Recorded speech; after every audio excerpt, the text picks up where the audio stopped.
Michael Jackson for a while back in the 80s, both child stars, and both could share those kinds of experiences.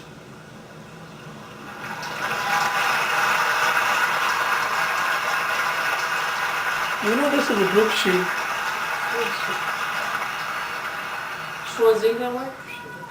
Michael was one of a kind. I was thinking back to when we met and the many times that we spent together. And whenever we were out together and there would be a picture taken, there would be a caption of some kind. And the caption usually said something like an odd couple or an unlikely pair. But to us, Yeah. it was the most natural and easiest of friendships. I was 13 when we met, and from that day on, our friendship grew. Michael always knew that he could count on me to support him or be his date, and that we would have fun no matter where we were. We had a bond. And maybe it was because we both understood what it was like to be in the spotlight from a very, very young age. I used to tease him and I'd say, you know, I started when I was 11 months old. You're a slacker. You were what, 5? Both of us needed to be adults very early.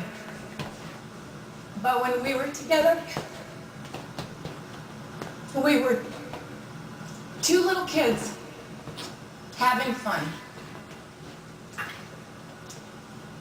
We never collaborated together. We never performed together or danced on the same stage, although he did try in vain one night to unsuccessfully teach me the moonwalk.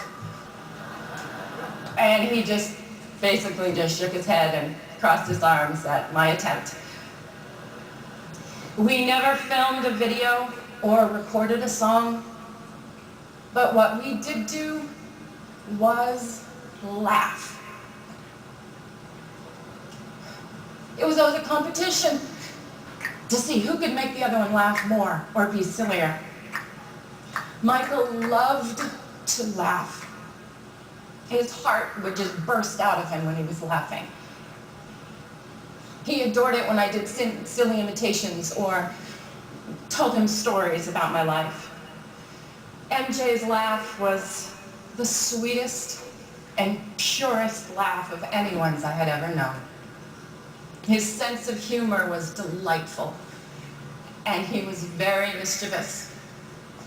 I remember it was the night before Elizabeth Taylor's wedding, and he had called me prior and asked if I would join him. He didn't want to be alone for all the festivities.